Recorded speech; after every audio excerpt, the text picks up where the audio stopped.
சேஃபாவே shipping பண்ணிடுவாங்க. India முழுக்கவே அவங்க பண்ணிட்டு இருக்காங்க. வேணும்னா கீழே ஸ்கிரீன்ல தெரியுற நம்பருக்கு மறக்காம கான்டாக்ட் பண்ணிக்கோங்க. இவங்க கிட்ட நான் கேட்ட கேள்வி, என் சப்ஸ்கிரைபர் நம்பி பைசா கொடுத்து வாங்குவாங்க, குவாலிட்டியா பொருள் கொடுப்பீங்களா அப்படின்னு கேட்டதுக்கு, மேடம் நாங்க எங்க அப்பா காலத்துல இருந்து பண்ணிட்டு இருக்கோம். எங்க அப்பா சொல்லி கொடுத்த ஒரு விஷயம் என்னன்னா, 5 ரூபா 10 ரூபா ஒரு ரா மெட்டீரியல் ஒரு பொருள் செய்யறதுக்கு வந்து அதிகமானாலும் பரவாயில்ல, நல்ல பொருளா போட்டு செய்யணும். காசு என்னைக்கு வேணா சம்பாதிக்கலாம், பேர் கெட்டு போச்சுன்னா தொழில் நடத்த முடியாது அப்படின்னு சொல்லி எங்க அப்பா கத்து கொடுத்துருக்காங்க அவர் சொல்லியிருக்காரு.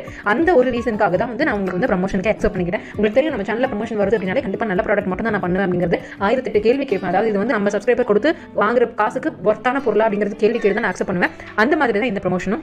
இவங்களோட கிரைண்டரே இங்க இண்டஸ்ட்ரியில இருந்து வாங்கிட்டு போய் வெளியே 6000 ரூபாய்க்கும் அந்த மசாலா ட்ரம்மோட சேர்த்துனா 7000 ரூபாய்க்கும் வித்துட்டு இருக்காங்க. ஆனா நீங்க மேனுஃபேக்சரரான இவங்க கிட்டே வாங்குனீங்க அப்படின்னா இந்த ரெண்டுமே சேர்த்து 4000 நீங்க வாங்கிக்கலாம். தங்களோட குழந்தைங்க ஒவ்வொரு